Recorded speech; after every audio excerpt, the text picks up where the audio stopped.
Gary Parrish. Welcome back to the CBS Sports Eye on College Basketball podcast, where we sometimes discuss camel fighting, dodo birds, and leaky black. The Eye on College Basketball podcast is presented by Jersey Mike's. Jersey Mike's, a sub above. David Cobb is here with me. He's at home in the Volunteer State. I'm in a hotel in New York City after being in studio for CBS Sports Network. If you are watching on YouTube, smash the like button, like your Brandon Davies. You have consent.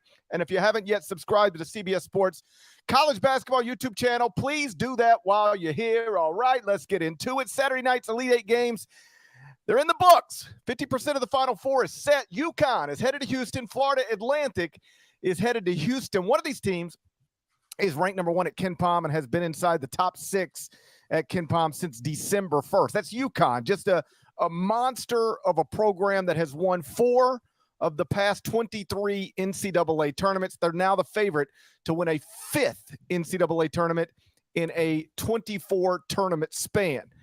4 in 23 in that span. UConn's got more national championships than any other school in the country. Based on history or this season, no surprise that the Huskies are going to find themselves in the Final Four. The other program that punched a ticket to the Final Four on Saturday, not quite as accomplished. That's FAU. Didn't even start playing basketball until 1988, which means I started playing basketball before Florida Atlantic did. Think about that for a second. I was playing basketball, and at Florida Atlantic, they were like, yeah, we're not going to do that yet.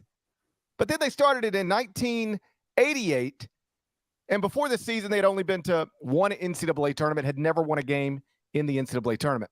But then they won CSA's regular season title, won the CSA tournament, got a 9 seed in this NCAA tournament.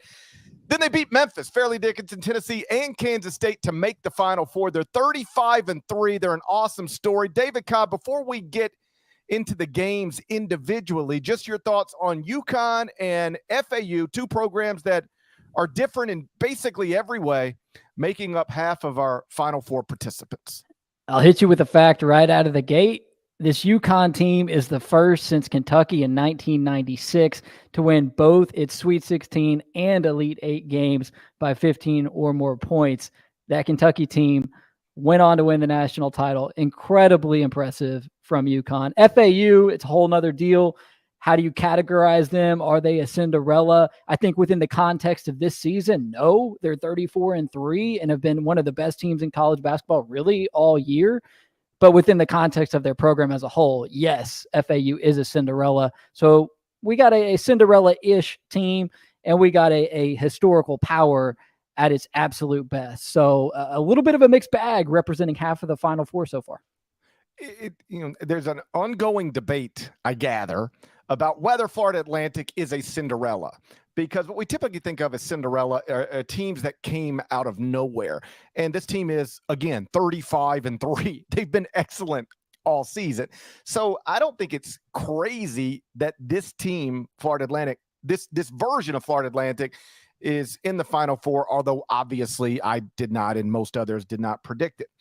So in that respect, I'd say probably not a Cinderella. You know, they're an outright conference champion, conference tournament champion that's only lost 3 times all year, that's top 20 at KenPom. It's a good team and has been for a long time. On the other hand, it's Florida Atlantic out of Conference USA, a program that had literally never won a NCAA tournament game before this year. Now they've won 4. That is a Cinderella. And, you know, I don't know that Florida Atlantic being in the Final Four is the best thing for television ratings, but it's an awesome story, and it couldn't happen to a better guy than Dusty May. Like, he has really handled himself throughout this entire process really impressively. Every off-day media session, every post-game interview, he's just looked and sounded the part, really staying composed and focused. And I thought there was something interesting that happened in the post-game of their Sweet 16 game. It was in the locker room. They had cameras in there because there's cameras everywhere these days. And he was talking to his team, and they were happy about advancing to the Elite Eight. And obviously, this sport, more so than most sports, I think, is built around the Final Four? Like, can you get to the Final Four? Like, college football hasn't figured this out yet. I mean, the college football playoff is awesome, but it is not an accomplishment just to get to the college football playoff, because, like, when Notre Dame gets there and gets blasted, we mock them. When Oklahoma gets there and gets blasted, we mock them. So in that sport, it's like if you get to what amounts to the Final Four and then get blasted, we like make jokes about you. But if you just get to the Final Four in college basketball, like, they hang banners, they celebrate it, they bring you back 10 years later and 20 years later and 30 years later to celebrate just getting to the Final Four. So with that in mind, most coaches are really geared toward that. I mean, I've heard it a million times. One more and we're in the Final Four. One more victory and we're going to Houston. And it was striking to me what Dusty May said. He's talking to his team, and he looked right at him, and you know what he said? We got 3 more. He wasn't talking about win one more on Saturday to get to the Final Four. After they won their Sweet 16 game, he said, we've got 3 more wins to get. 3 more wins. Happy about this win? We got 3 more wins. And I think that has trickled down to his players. That's an extremely confident bunch. I might be surprised they're here. You might be surprised they're here. I don't think they're surprised they're here. Yeah, if Florida Atlantic goes the distance, they would be the worst seeded team in NCAA tournament history to win it all. No number 9 seed has ever done it before.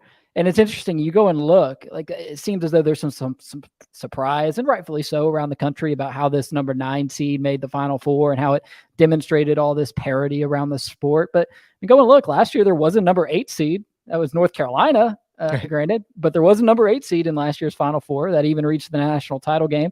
2021, a number 11 seed. That was UCLA. So in the sense of Florida Atlantic being a Cinderella, well, there's actually a fairly recent precedent of poorly seeded teams reaching the Final Four, but I put them in the basket with 2018 Loyola Chicago, with 2013 Wichita State, with 2006 George Mason. Poorly seeded teams that make the Final Four that you just really could never see it coming. Syracuse has had their runs as a poorly seeded team under Boeheim. Same with Michigan State and Tom Izzo. Heck, even UConn as a number 7 seed making it to the Final Four and winning it all. But this to me feels more like a George Mason, a Wichita State, a Loyola Chicago type of achievement because of what you mentioned, the fact that this is a relatively new basketball program and coming out of Conference USA, which, oh, by the way, those dudes are kind of killing it in the postseason. Charlotte won the CBI, I think, right? I haven't been following it, but I think they did. And then in the NIT, like, North Texas is doing its thing there. So the last thing I heard about that, and I haven't updated it, and I don't remember the exact numbers, but somebody pointed it out. It was like Conference USA is a whole bunch of wins and 1 loss so far in the postseason. Like, that was something within the past couple of days. So CUSA has been, like you said, performing really well this postseason. Yeah. By the way, how about that Mike White coaching tree, right? Like, we're talking about Dusty May, and then it's just funny. Sometimes we talk about coaching trees, and here we are talking about a guy who on every broadcast they mention, oh yeah, he was an assistant under Mike White at Florida. Yeah. And that's like his claim to fame. And it's like, oh, holy smokes, the Mike White coaching tree has a Final Four coach. It's it's a tremendous story. And there was a moment a few years ago, I think it was the pandemic year, where we were calling a lot of games remotely. And I was on the sideline. It's just funny to think about going from there to here. I was a sideline reporter from my studio at home. All right. On a Conference USA game. And I'm not even sure who it was. I want to say it was something like maybe Western Kentucky, Middle Tennessee, or I don't know. But I was a sideline reporter from my home on a Conference USA game. And this is the year where Conference USA was playing back-to-backs to cut down on travel and basically you'd go play Western Kentucky today and then you play them again 2 days later. And a pattern had sort of developed where when comparable teams were playing back-to-backs, they were splitting them. Like, the team that won the first game lost the second game, and the team that lost the first game would win the second game. This was a pattern that had developed within that league and perhaps other leagues that were doing similar things. And so we're talking about that on the broadcast. And I said something along the lines of, when you got two comparable teams in this league playing each other in back-to-backs, what happens often so far this season is they split. The team that wins the first game loses the second game. Now, when you get two teams that aren't comparable, like a Western Kentucky and a Florida Atlantic, well, then, yeah, Western Kentucky is going to sweep that one. Like when you got a Western Kentucky against just like a whatever team, they're going to sweep that one. But when it's Western Kentucky against another strong Conference USA team, it tends to, you win the first one and you lose the second one, or vice versa. And needless to say, I forgot about that the second I said it. Dusty May didn't. It was just a throwaway line in the middle of a Conference USA game that I was broadcasting from my home. And I honestly meant nothing about it as it pertains strictly to Florida Atlantic. Knowing me, what I did is I just looked in the middle or the bottom half of the CUSA standings, and I just picked out a random team. It could have been Rice, but I said Florida Atlantic. Obviously, I never thought about this again. Dusty May never stopped thinking about it. He was talking to Norlander at some point this season, and he had that audio from that game with my voice saved on his phone.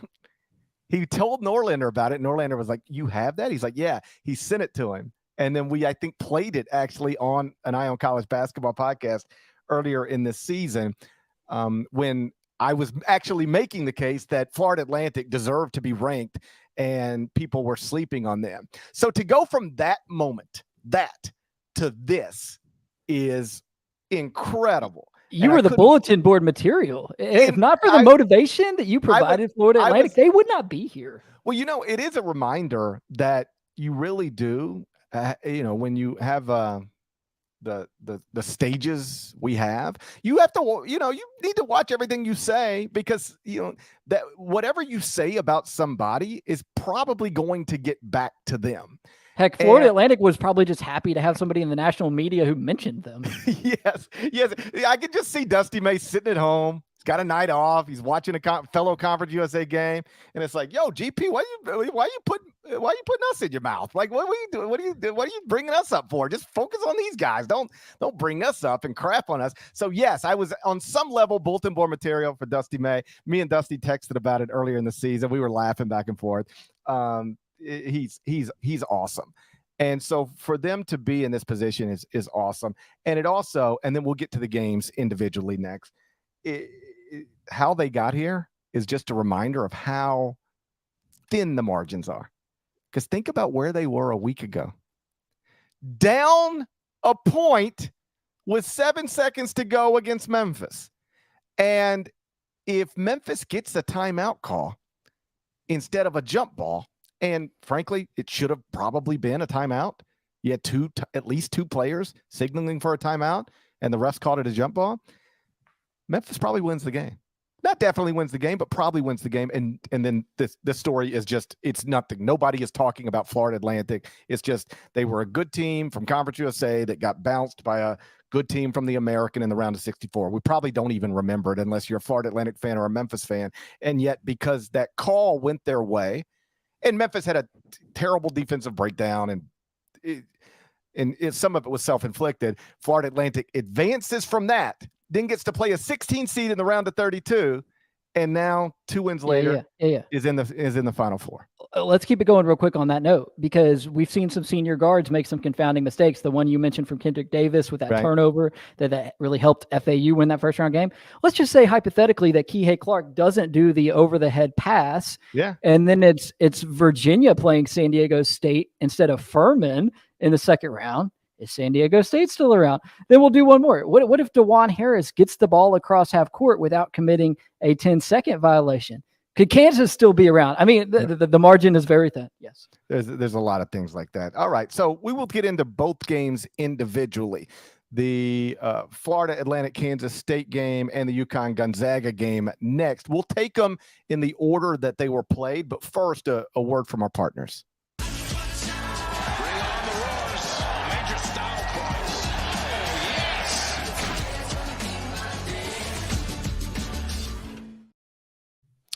So Saturday's first Elite Eight game, it was played here in New York, about a mile behind where I'm sitting right now. Final score, Florida Atlantic 79, Kansas State 76. Marquise Noel had the ball in a one-possession game with less than 10 seconds to go, and then he passed it, and he never got it back. And Kansas State didn't even get a shot off on that final possession. David, how surprised are you that Marquise Noel gave that ball up on that final possession? Yeah, I'm surprised. And we can boil it down to that single play if you want to. And that's fair because Marquise Noel should have taken the last shot for Kansas State. They did not have a timeout, so that's why the play, I think, was a little jumbled up. But to me, that game comes down to Keontae Johnson only playing 18 minutes due to foul trouble. He finished with just 9 points. He was their leading scorer all season, which might surprise some people who have really only tuned into Kansas State here down the stretch, because it just appears from watching them over the last couple of weeks as if Marquise Noel is the dude. There has been another dude, though, for Kansas State throughout that season. It was Keontae Johnson, and he got going a little bit early in the second half, but then he started picking up more fouls, and he couldn't play for extended periods of time. He sat the final 12 minutes of the first half as well. When he exited the game in the first half, the game was tied, and then Florida Atlantic took a 4-point lead into the break. And you wonder, would that have been the case if Keontae Johnson had played the final 12 minutes of the first half? So another example, though, is that, hey, if he hadn't have fouled out, there would have been another option for Marquise Noel on that final play. Instead of having to give the ball off to Ish Massoud, he would have been giving the ball off to Keontae Johnson, who you would rather have the ball in his hands in that moment. So that, to me, was the biggest story of the game itself. But yeah, you would have liked to have seen Marquise Noel take the final shot. Yeah, Ish Massoud had made some big shots this season, made some big shots in this tournament. I don't have a problem with him, given that Marquise was little and he had, it was clogged up a little bit. It wasn't like he had a clean look and passed it up. He was pushed way out, and he was going to have to make a play to get a shot.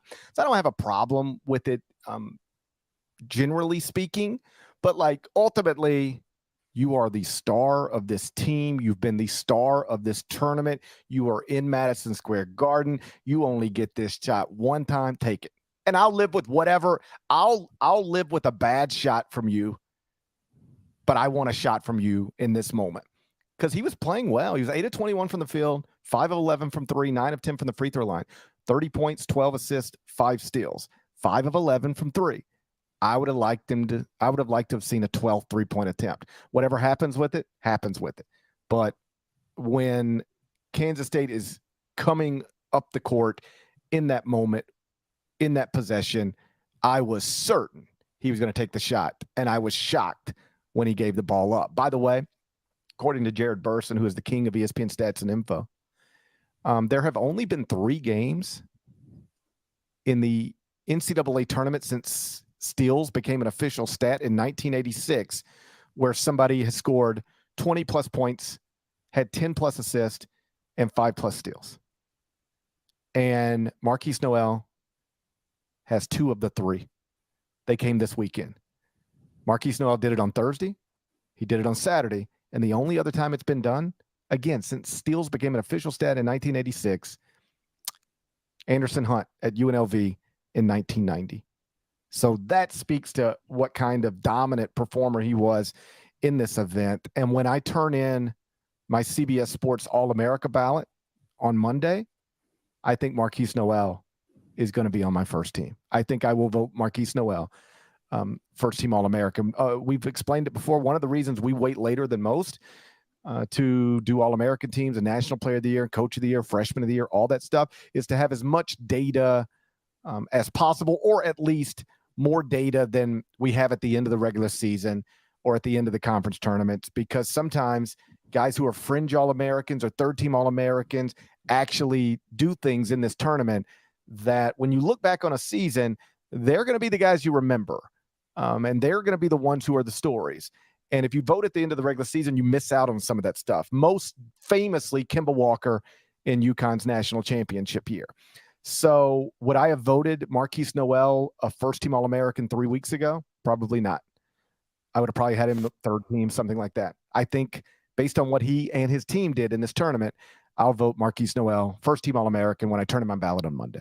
Yeah, the more data you have to sort through, the better. Isn't that right, Gary?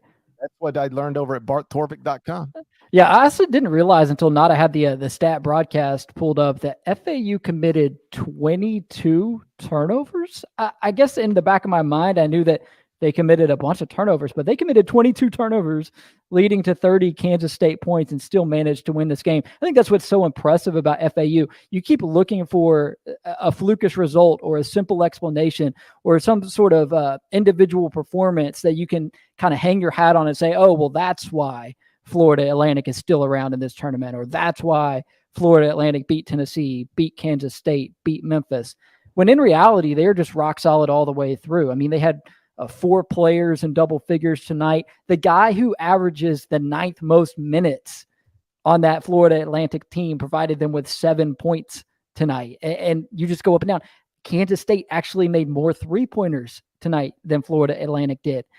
Yet they still somehow managed to win. And a lot of it comes down to defense. I mean, these guys defend like maniacs. Kansas State went over about 7 minutes without a bucket late in the second half of this game in terms of a basket from the field. So there's just nothing flukish. There's nothing, I don't know, overly, they're just legit. They're a solid all-around team. They're super deep, and they got a lot of really good players. Usually when not a team like Florida Atlantic, but a Conference USA team gets to this level, or any team from a league like Conference USA gets to this point, to an Elite Eight game against a power conference school, you look at it and you go, okay, well, they're going to really have to play well to win. Or the other team's going to really have to play poorly to lose. Maybe it'll take a combination of those things. And one of the points I made on CBS Sports Network earlier in the day is that, and the point spread highlighted this. It's not like it's an enlightening thought. It's just something I thought worth noting. Florida Atlantic didn't have to play above its heads to win this game. Florida Atlantic could go to the Final Four just being who it is. Just who you are is good enough to do this. And they weren't, that wasn't their sharpest performance of the tournament. Certainly wasn't their sharpest performance of the season, but they were still able to beat a Kansas State team that has been ranked in the top 15 much of this season and advance to the Final Four. It was really impressive stuff. And when they go to the Final Four, they're not going to be the favorite there. UConn's going to be the favorite there. And UConn will be, I think, most people's pick. But Florida Atlantic can win a national championship. I didn't believe Loyola Chicago could go to the Final Four and win 2 more games. I did not believe VCU could go to the Final Four and win 2 more games. I didn't think George Mason was going to the Final Four and winning 2 more games. I'm not predicting that Florida Atlantic is going to go to the Final Four and win 2 more games, but I'm telling you it's possible. They can do it. Their first opponent's going to be either San Diego State or Creighton, a number 5 seed and a number 6 seed playing on Sunday for a spot in the Final Four. And then, it's possible that their national title game opponent potentially would be a number 5 seed in Miami, a team that's been up and down, obviously up right now, but has had some pretty low lows as well too. So it is possible. I mean, I think Texas and UConn are playing so well right now that it's hard to theorize what FAU beating one of those teams would really look like. But at this point, you have to acknowledge that it's possible because of how well they played. I thought in the first half in particular, they really exploited a mismatch inside. They got the ball into Vlad Golden. Kansas State's bigs got into some foul trouble there. Kansas State plays at a really fast tempo. They don't have a deep bench. That sets you up for foul trouble. And it ended up being something that really hurt him in this game, beyond just Keontae Johnson fouling out. And Vlad Golden from Nalchik, Russia, ends up playing a key part in the Final Four. Isn't that just wild? A dude from Russia ends up playing a key role and taking Florida Atlantic to the Final Four. It makes you wonder, is there some kid from Vermont over in Eastern Europe, taking a water polo team deep in some amateur tournament that we don't know anything about, that the media over there covers? I don't know. It's just crazy to think about that element of this. This kid starts at Texas Tech, and doesn't even play, and now all of a sudden he's a key piece of what FAU is doing here, getting all the way to Houston. And I saw somebody earlier tweet an aerial view of Florida Atlantic's campus, which is just amazing. It's in Boca. And somebody was like, you got to get this to every high-level dude who's in the transfer portal. A name, image, and likeness deal, and that campus is pretty attractive given what's going on right now. So all of this is good stuff for the university, for the basketball program. And one last thing on Florida Atlantic before we move on to what UConn did to Gonzaga. Let me ask you a question. Can you tell me why Florida Atlantic's Dusty May, at this point, shouldn't be the CBS Sports National Coach of the Year? Well, I've been thinking about that actually, because we've got to submit that. What'd you say was it noon on Monday? Or? I mean, I'm going to wait for the if I'm going to wait for 2 Elite Eight games, I'm going to wait for the other 2 Elite Eight games just to. I don't know how much my ballot can change at this point, but I'll turn mine in on Monday. Yeah. And when I turn mine in on Monday, and I recognize there's somebody listening right now saying, "Hold up, buddy." At one point, you said Jerome Tang should be National Coach of the Year. And then you said Bill Self should be National Coach of the Year. And then you said Shaka Smart should be National Coach of the Year. I think at some point I probably also said Purdue's Matt Painter should be National Coach of the Year. I think there's at least 3 or 4 guys at some point in the season I said if I were voting right now, that guy would be my National Coach of the Year. And so this is just a new version of that. Now I actually do have to vote. And I think when I submit my ballot now, it's Dusty May. Yeah. Because because like, what do we value in Coach of the Year candidates? What usually matters? It's typically excellence and or dramatically overachieving relative to expectations. That's how you end up on a Coach of the Year ballot. You either were just excellent and worthy of all the accolades, or you were really good when people thought you weren't going to be very good. And so you're the classic overachiever that gets Coach of the Year votes. Well, it helps his case. It helps his case that he beat the other most viable candidate head to head in the Elite Eight. Part of it. Yeah, I mean, Jerome Tang felt like the natural choice. He still is a logical choice for National Coach of the Year. But how do you not pick Dusty May when he just won head to head? So it's awkward, because when you do these All-American ballots and you do Player of the Year, what weight do you give, a ton of success from a mid-major program, a mid-major player, a mid-major coach? I do think we weight these awards heavily towards teams from power conference programs or other traditional powers like a Gonzaga.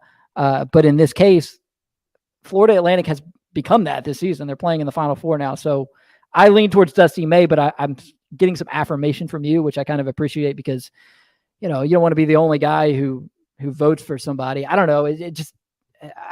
The head-to-head thing is huge for me, because in my mind, it was between the two of them, and Dusty May beat Jerome Tang tonight. When it comes to voting for a National Coach of the Year, again, you value excellence and or a person dramatically overachieving relative to expectations, and Dusty May checks both of those boxes. Florida Atlantic was picked 5th in the preseason CUSA poll. 3 different teams got first place votes. Florida Atlantic did not, but the Owls won Conference USA outright by multiple games. Then they won the CUSA tournament, and now they're in the Final Four with a 35-3 record. Do you like excellence? That's excellence. Do you like overachieving? That's overachieving. 2 weeks ago, Dusty May not have made my top 3 Coach of the Year candidates, but based on all of the data we now have about him and what he's done to this point in the season, Dusty May is going to be my National Coach of the Year. Though, if we're going to go based off head-to-head, like I was saying, we also have to consider Kermit Davis, now fired at Ole Miss. We have to consider Andy Kennedy from UAB and Nick McDevitt, right, at MTSU. Yes. The only 3 coaches to beat Dusty May this season. In that wild. How did Ole Miss beat Florida Atlantic? I know it was November, but that's a head scratcher there. Right. But like, and that loss is among the reasons it took Florida Atlantic longer than it otherwise would have to crack the Associated Press top 25 poll, or even the CBS Sports top 25 and 1, but they eventually cracked both.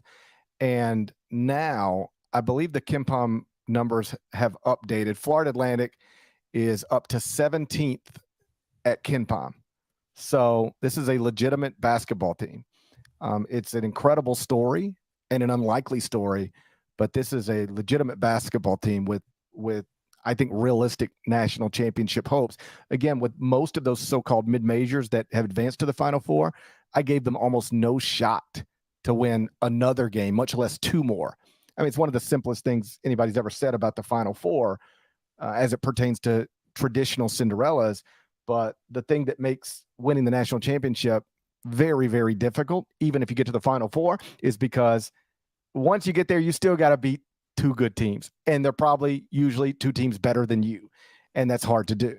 But whatever teams are going to be in the Final Four with Florida Atlantic, I think we outside of maybe UConn, which can obviously be physically and from a talent perspective, overwhelming for opponents.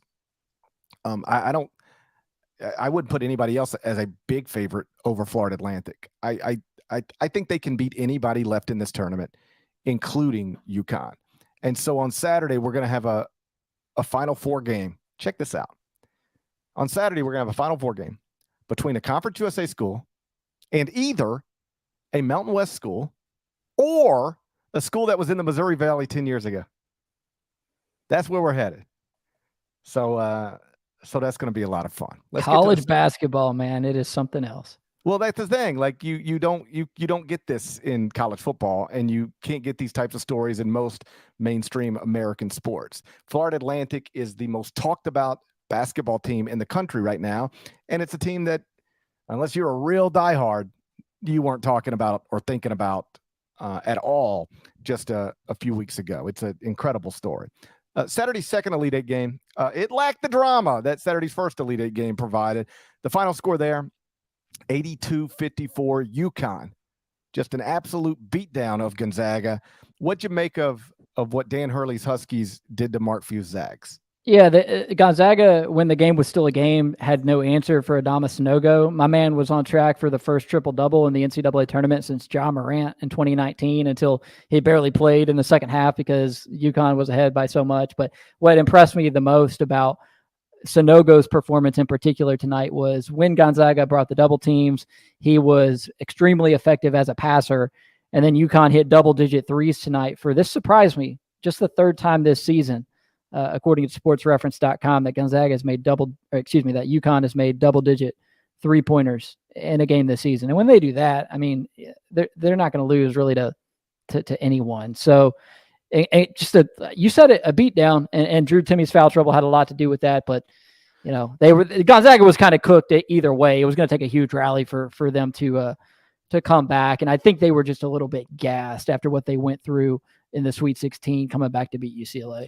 Yeah, UConn was uncharacteristically strong offensively, at least as it pertains to the point you made, and Gonzaga was uncharacteristically dreadful offensively. The Zags shot 33.3% from the field, 10% from three, and 54.5% from the free throw line. Just an awful offensive performance from the team that rated as the best offensive team in the country heading into the game, according to KenPom. And listen, I want to be very clear about this.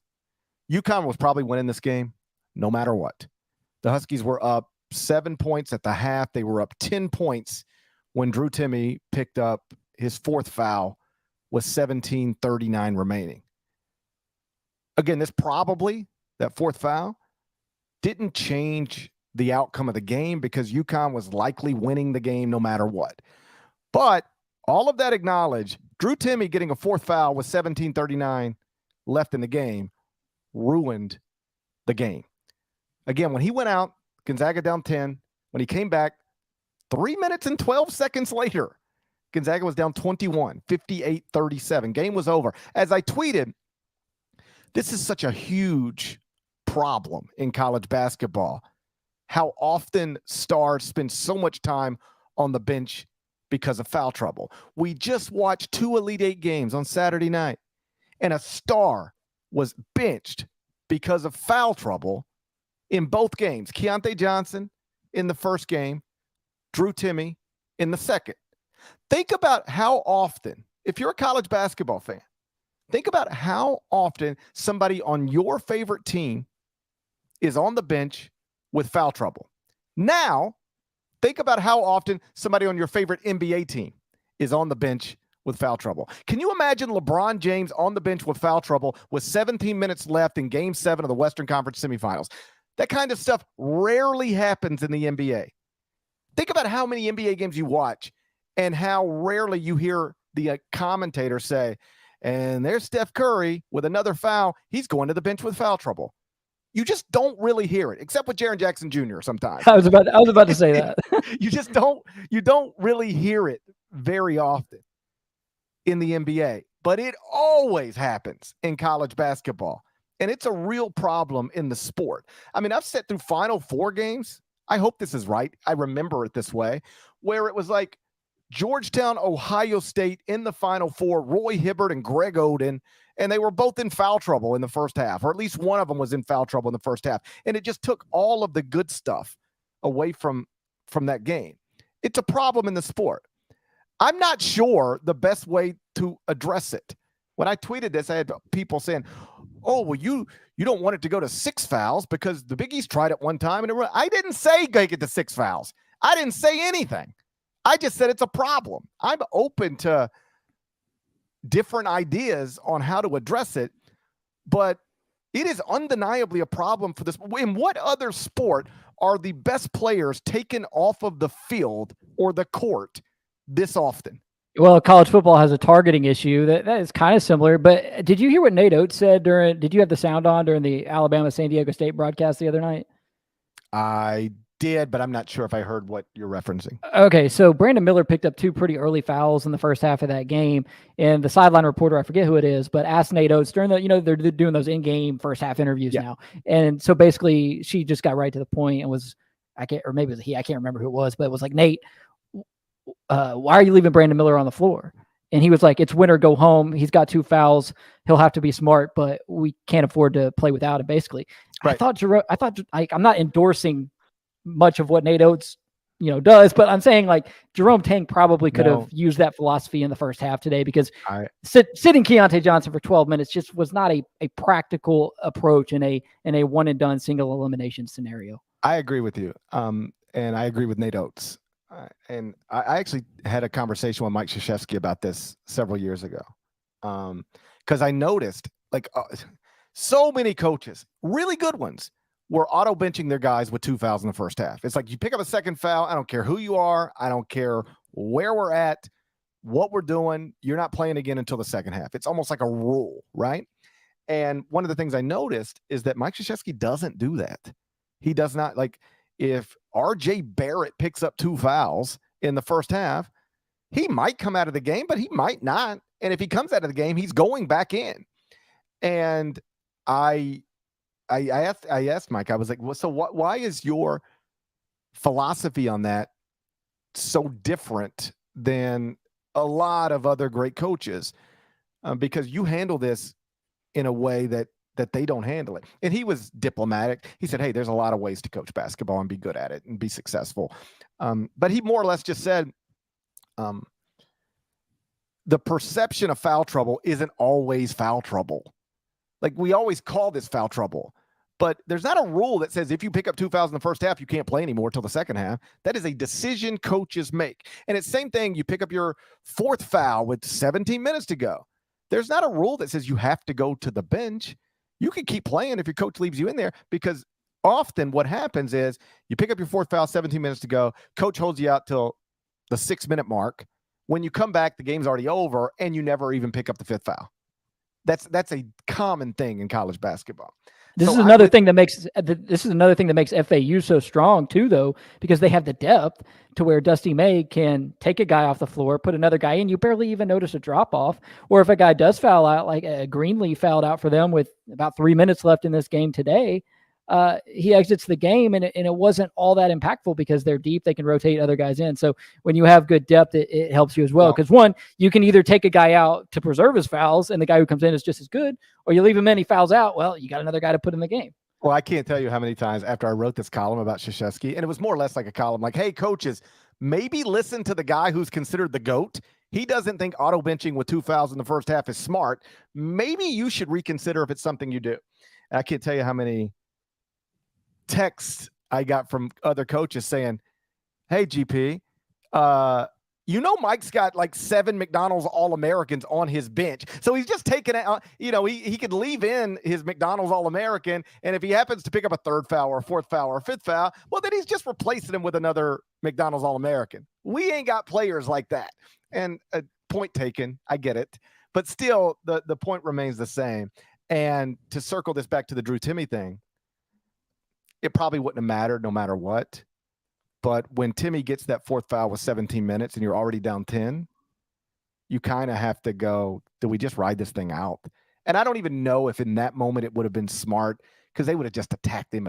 And you can't have him out there getting attacked for 17 straight minutes, because he's either going to have to place safely, which is going to give up easy scoring opportunities. It's not like he's the greatest defender in the world anyway.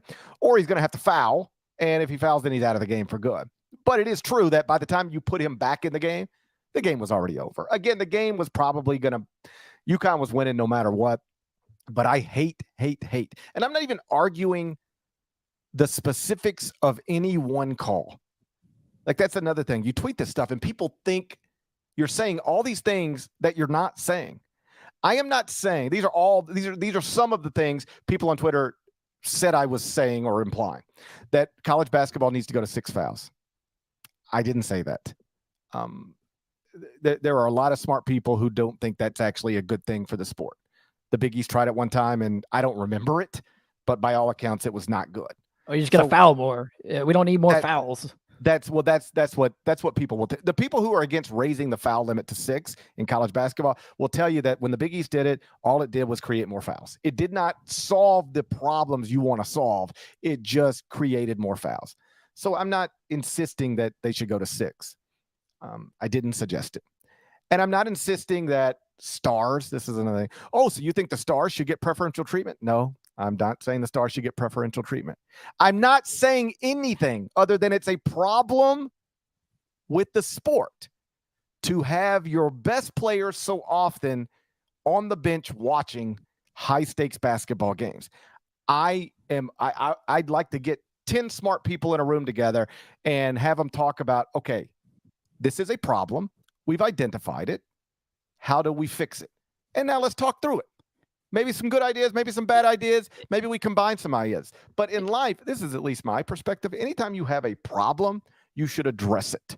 Like, don't let just a problem linger forever, because it's just going to keep bothering you over and over again. Hey, we got a problem. Let's address this now. Let's try to resolve this problem now. College basketball has a problem with its best players often watching high-stakes basketball games.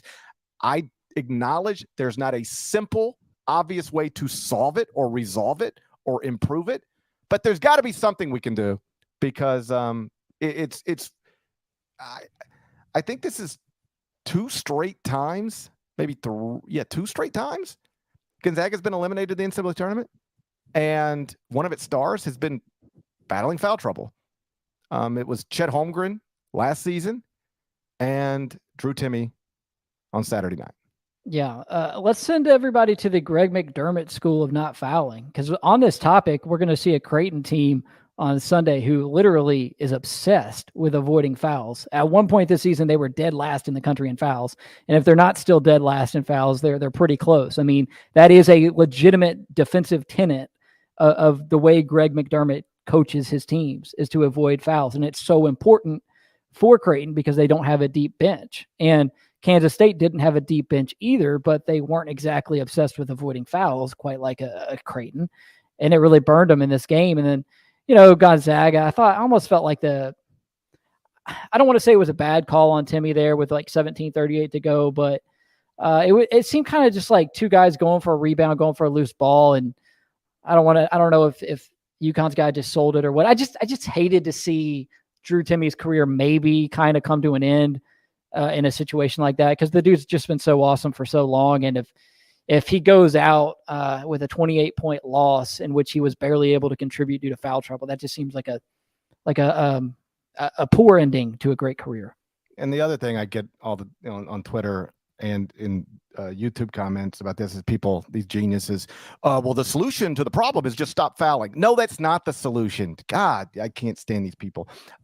If in the NBA, we don't watch games over and over with Steph Curry and Kevin Durant and John Morant and LeBron James in foul trouble over and over and over again and say, well, just stop fouling. It's not an issue at that level for some reason. Is it because the players are better? Is it because the refs are better? Is it because it's 6 fouls? I'm not sure. I just know it's not something that bothers the NBA game.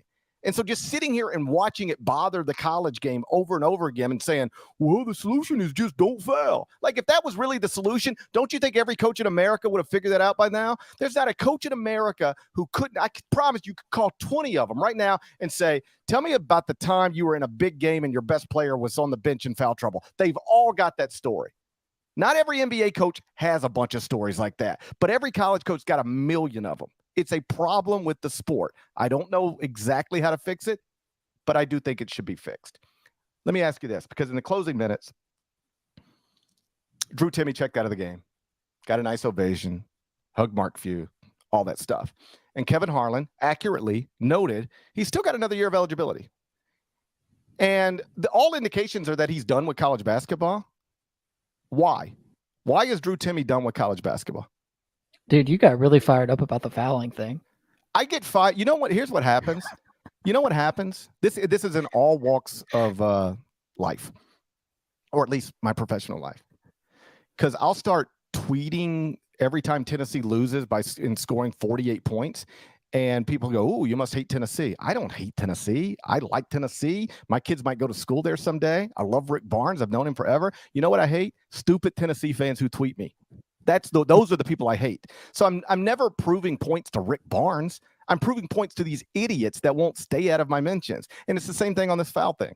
It's I'm not actually fired up about Drew Timme. You're fired up about the idiots. The idiots. Yes, it's always the idiots that get me fired up. Like it is in my actual life, like my real life. I don't deal with people that I either don't like or respect or am not interested in. I just don't deal with them. Like, I won't take the phone calls. I don't text back. But Twitter, social media is a weird thing where those people have access to you. They can put words right in front of you that aren't really possible in real life.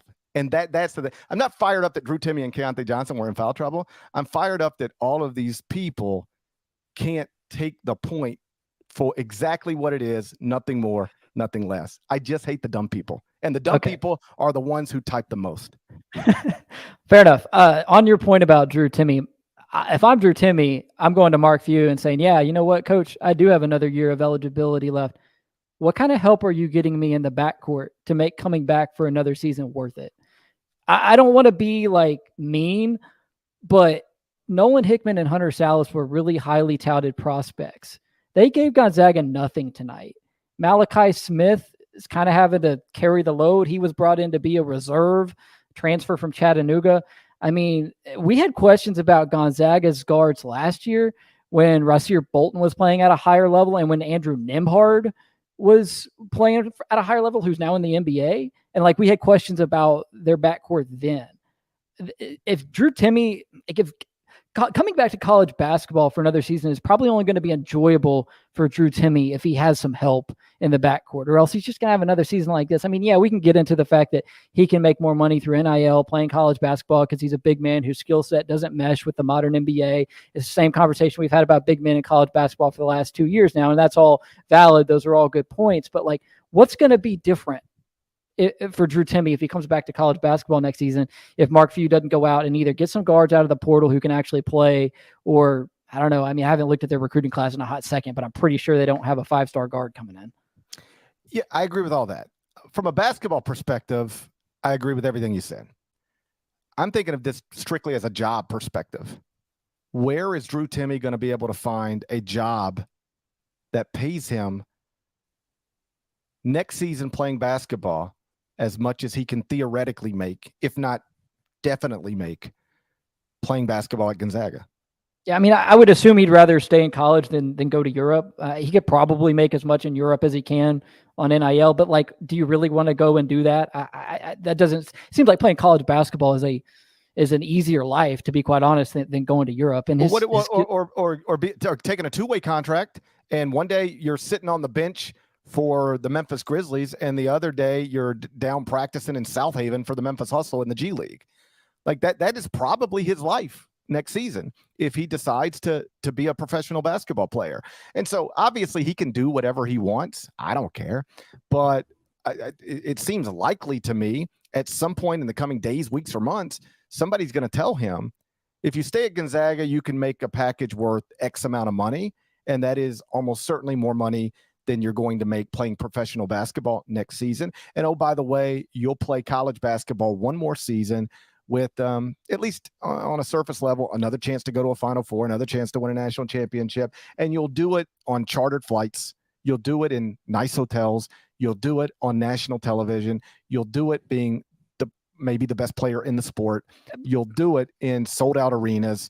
And the contrast of that is either sitting on an NBA bench or playing in Europe or playing in the G League. And if you're Europe or G League, none of the stuff I just described is going to be your real life. Yeah, but at some point, you got to move on with life. Why is Trayce Jackson-Davis not coming back? I don't know why. He should. I'm not saying he should. I'm saying if he were my son, I would be advising him to either tell Indiana, I need X amount to come back, or put myself in the transfer portal and let the bidding get started. Because for a lot of these guys, Drew Timme, Trayce Jackson-Davis, Armando Bacot, who is coming back to school, they are now in a position where they are more valuable, literally valuable from a money perspective in college than they are as a professional. I think all of these guys should be at least thinking about returning to college. Sanogo. All of them. And forget Chibwe. And for me, it's not a question of, well, at some point you just have to move on, don't you? Because that has forever been something in college athletics. Like, hey, I've done everything I can do at this level. It's just time for me to move on and start my career in whatever form. But now it's like, okay, but I don't have to move on and I can make more money. Like, why do most people have the jobs they have right now? Because it's the job that will give them the best lifestyle, the most money and the best lifestyle. That's why I have my jobs. It's probably why you got your jobs. And for Drew Timme, like, his best job from a money perspective is probably going to be college basketball. Again, all indications are he's just ready to move on with it. And I respect that. But boy, I'd take a second look at it if I were him. No doubt. Drew Timme, though, I think he could do other things. He's so kind of marketable. Like, you think about guys who could immediately jump into doing something media-wise. Like, Drew Timme could launch a podcast and get like good viewership, good listenership on it, because he's funny, he's unique, people recognize him, he's well known. He could work into being a color analyst on a high level TV broadcasting crew and be that before he's 30. I mean, he's the type of personality, the type of presence who could move on and do other things. But I mean, I get it. And it's the same conversation we're going to have with Zach Edey, with Ryan Kalkbrenner, with Adama Sanogo. Yeah, we've already, Bacot's already coming back. The list goes on. A lot of guys who would have played in the NBA 15 years ago who don't have the skill set to do it now, and they can make money doing it in college basketball. So it's just a matter of motivation for him, though, because like, if your heart's not all the way in it, then don't do it. Don't do it just to make money, right? Like, and I don't think Drew Timme would. And if I'm Drew Timme, I got to see more from the roster going into next season before I actually get excited about coming back to do this again, because he just didn't have any help. Julian Strawder had his moments this year, but Julian Strawder's probably going to the NBA draft. And I did pull up, Gonzaga's recruiting class. Like, they got this kid Stromer, who I've seen on ESPN2 at like 1 a.m. playing, on the West Coast. He's a good shooter and all, but like, he's not the type of game changer who's going to come in and be a Jalen Suggs. Drew Timme needs Jalen Suggs back. That's what Drew Timme needs. I saw somebody ask this question earlier. UConn is a 4 seed going to the Final Four as the favorite to win the national championship. Have we ever had a 4 seed heading into a Final Four as the favorite to win the national championship? I would lean toward probably not. I can't think of an instance of that. Because we almost always have a 1 seed, at least one in the Final Four. So now UConn is a 4 seed, but the favorite. No matter what happens on Sunday, UConn will be the favorite to win the national championship. Their adjusted efficiency margin at KenPom now is up to plus 28.99. That's more than a point. It's 1.29 better than anybody else. Houston is second, UCLA third, Alabama fourth, Texas fifth. That plus 28.99 might not mean anything without context, but just know that Kansas won the national championship last season at plus 27.49. So this UConn team now has an adjusted efficiency margin better than last season's national champion.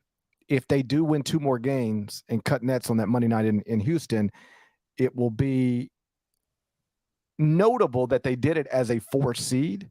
But the truth is, the computers, all the predictive metrics, have had UConn as one of the very best teams in the country, literally since December 1st. On December 1st, UConn was 9-0 on their way to a 14-0 start, and that is when they moved into the top 6 at KenPom for the first time this season. And they never left the top 6. Even when they lost 6 of 8, they went 2-6 in an 8-game stretch in late December, January. Even then, they never fell out of the top 6, and they were 4th when this NCAA tournament started, and now they're up to number 1, a little more than a point better than anybody else. My point being, this is a worthy national title contender, and if they win it, they won't be an example of a plucky 4 seed that got it done. They'll be an example of a team that was operating at an extremely high level basically all season, even when they were losing in January more often than they were winning. Yeah, and just remember Kansas went through its rough patches last year too, emerged on the other side of it. Another stat for you. In this century, only Gonzaga in 21 and UConn in 04 have gone to the Final Four on the heels of 4 consecutive 15-plus point victories in the NCAA tournament. That 21 Gonzaga team, of course, lost to Baylor, but that 2004 UConn team won it all. Yeah. And now this is the third time it's happened that a team has entered the Final Four on the heels of 4 straight 15-plus point victories. One of the other times it happened was UConn, and they ended up winning it all. So this team has all that it needs. I mean, let's just point out, like, they've got the excellent interior presence in Adama Sanogo. They also, what he lacks in rim protection, Donovan Clingan then provides. And then they have great perimeter shooting. I mean, I guess the only flaw, if you want to nitpick on UConn, is they don't really have a true point guard, right? Like, you think of UConn title teams, you think of Shabazz Napier and Kemba Walker, right? Even going way back, like, it feels like UConn's always been that team with a really good point guard. Don't know that they have that natural pass first facilitating point guard on this roster, but heck, I mean, when Adama Sanogo is out there dishing out 6 assists, I mean, maybe it really doesn't matter all that much. Well, the UConn's last 2 national titles are largely tied to undersized guards that just took over the NCAA tournament, right? Kemba Walker and Shabazz Napier. This isn't that. This is a more well-rounded, balanced. I thought Eric Musselman talking about UConn after the Sweet 16 game was really interesting, because he was like, listen, they got the 2 centers, they got a small forward who can pass, they've got great guards. The quote was something along the lines of, their pieces really fit well together. So often we see college basketball teams constructed with, like, it's like you let your 5-year-old put the roster together. It's like, these pieces don't fit together. Why is this the team you have? Especially when it's like a Kentucky or a Duke, when you can't pick your roster, but, like, you got a lot of advantages when it comes to roster building. And in the NBA, as you know, as a former NBA beat writer, everything is about roster construction. Everything is about how things fit. Teams draft, trade, sign free agents based on how will they fit with what we have. And in college basketball, too often, coaches just don't do that. Like, how do you end up at Duke with Zion Williamson and no shooters around him? Like, Zion Williamson with shooters Zion Williamson was amazing in college anyway, but imagine if the floor was more appropriately spaced for Zion Williamson. But Duke had not enough shooters around Zion in that season. That was always interesting to me. Dan Hurley and that staff have built this roster seemingly with a lot of thought. They've got pieces, like Musselman said, that fit really well together. And now they're 2 more wins away from a national championship. And how about this? I mentioned earlier, UConn has won 4 of the past 23 NCAA tournaments. They're the favorite to win this one.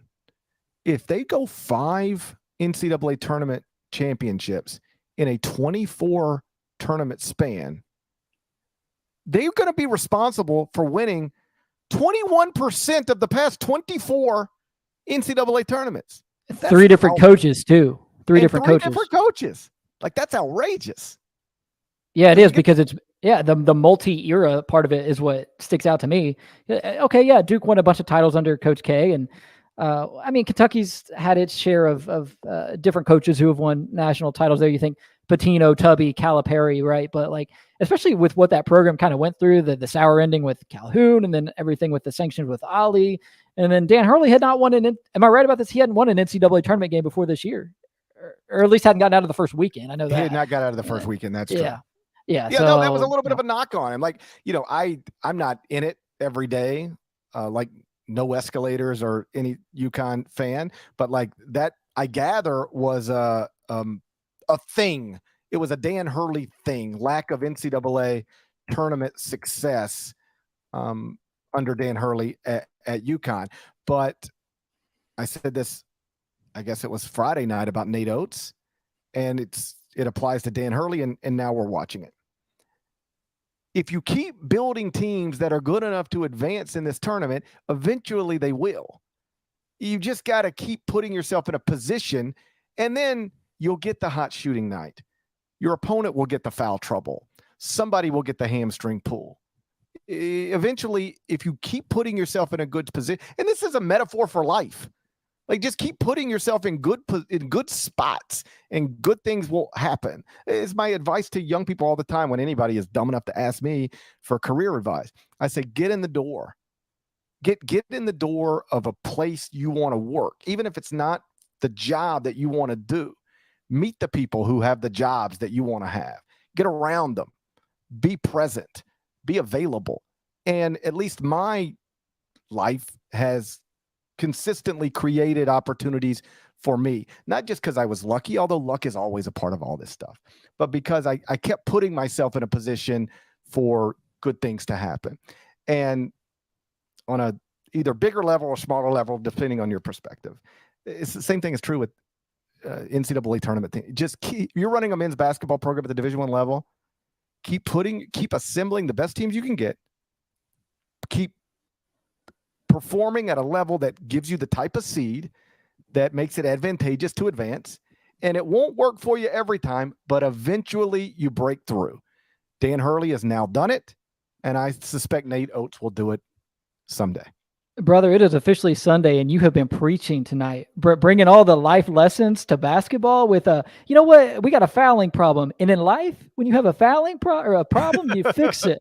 And then now we got comparing UConn and Dan Hurley putting out good teams to Gary Parrish giving young people advice on putting themselves in good positions in their lives. You got all the analogies.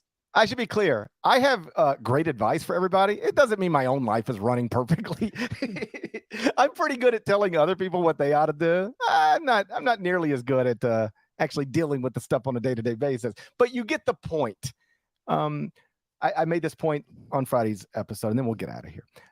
Billy Donovan, before he won 2 national championships in a row, got eliminated in the first weekend of the NCAA tournament 5 straight years. 5 straight years. Could not make a Sweet 16. And people even though he had previously been to a Sweet 16, that was becoming a story. Oh, Billy Donovan, he's running a good program down there, consistently good, but man, they just flame out in the tournament every year. And then boom, it happens. And then boom, it happens again.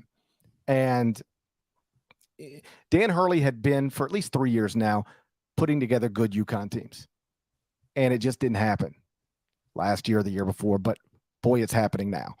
And Nate Oates will be one of the next examples of this, because he's going to keep having good teams at Alabama, and he's going to keep getting good seeds in the NCAA tournament. And eventually you're going to look up, and I believe this, he's going to be in the same spot Dan Hurley is in right now. He'll be in the Final Four someday, and it'll be because he's had a string of good teams, and eventually the ball, as they say, bounces your way. Good stuff, GP. You got any owl impressions you want to drop? I don't on do the show? noises. I don't do noises. You don't do any impressions. No noises. I don't do any. Hey, I saw what Kyle did the other night. There's no matching that. There's no topping that. I mean, if you want to do an honorary peacock noise. Yeah, I don't think it's a time to celebrate peacocks tonight. I'm disappointed that Fairleigh Dickinson let us down because I was really looking forward to having you on the podcast in full knight armor. I mean, we were close to that, right? Like they gave FAU a run for its money. I think, and I was reminded of this today. I didn't even remember it. I promised on a Friday night's episode that I would paint myself blue if the Blue Jays make it to the Final Four. And I'm not sure I'm going to make good on that promise, but I could probably paint myself blue and make some Blue Jay noises with a little practice and time. I think the folks on OnlyFans would love that. Me and Kyle Boone are close to starting an OnlyFans account. We're only going to do impressions of animals. Got to be a market for it. Somebody's got to be into it. Shouts to Devin Downey. Shouts to Chester, South Carolina. Shouts to Huck. Shouts to Larnell. Thank you guys once again for listening and watching the Eye on College Basketball Podcast. If you're not subscribed, go subscribe anywhere. Subscribe to podcasts, including Apple and Spotify. Over at Apple, 5 stars, please. Nice review. There's more of us than there are of them. That needs to be reflected in the comments. If you're not subscribed to the YouTube channel, do that. David Cobb, thank you for being here.